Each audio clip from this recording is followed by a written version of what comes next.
President Kennedy died at 1 p.m. Central Standard Time.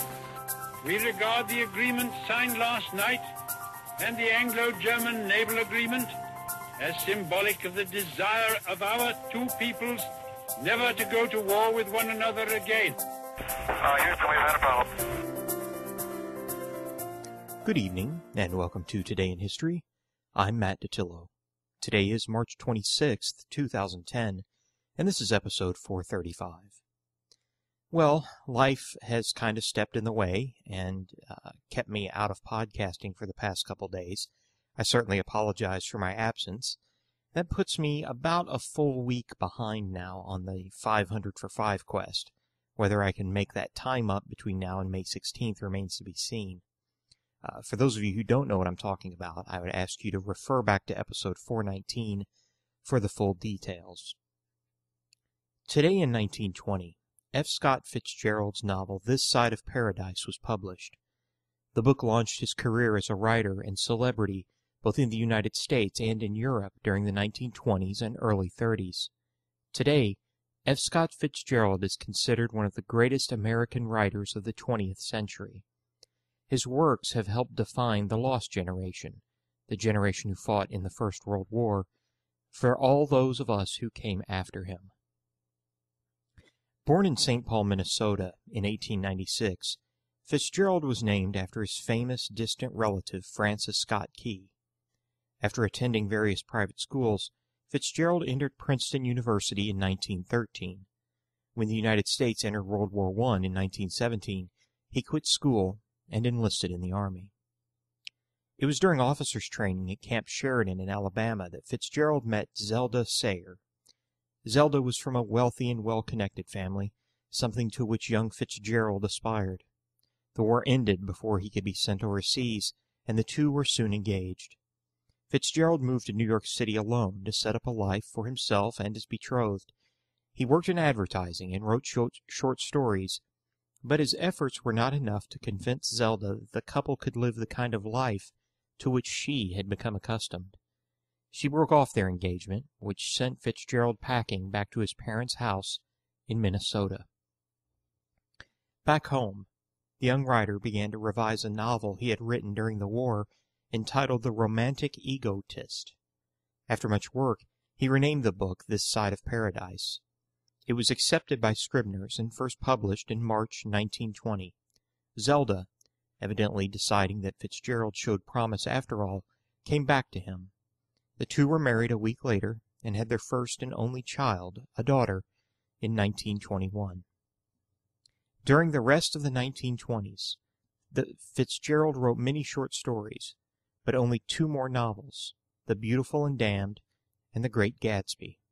The Fitzgeralds moved to Paris, where they ran in the same literary circles as Ernest Hemingway. Although Scott was famous and made good money, the couple's lifestyle far outpaced his ability to earn.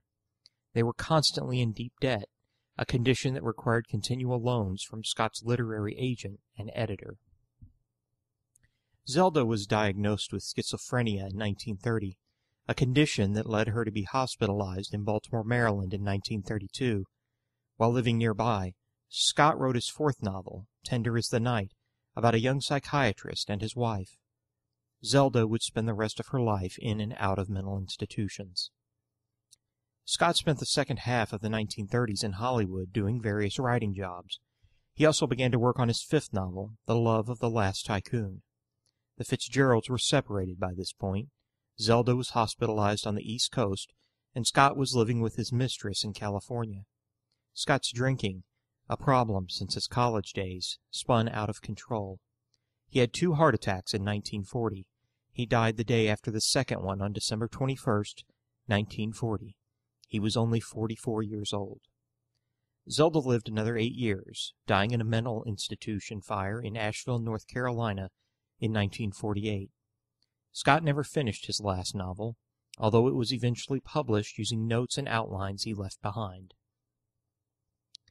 Those of you who are interested in life during the 1920s can do no better than reading some of Gatsby's short stories and The Great Gatsby, which he wrote during that period. The Great Gatsby is personally one of my favorite novels. It's sort of about a doomed relationship, and it has something of Scott and Zelda's story in it, in that the two main characters are basically meet while the male character is in officers training, actually in Camp Taylor in Louisville, Kentucky, during the First World War, and his Zelda in the book, or Daisy as she's known, is a well-to-do woman from Louisville. They meet. However, in the book, they never get married.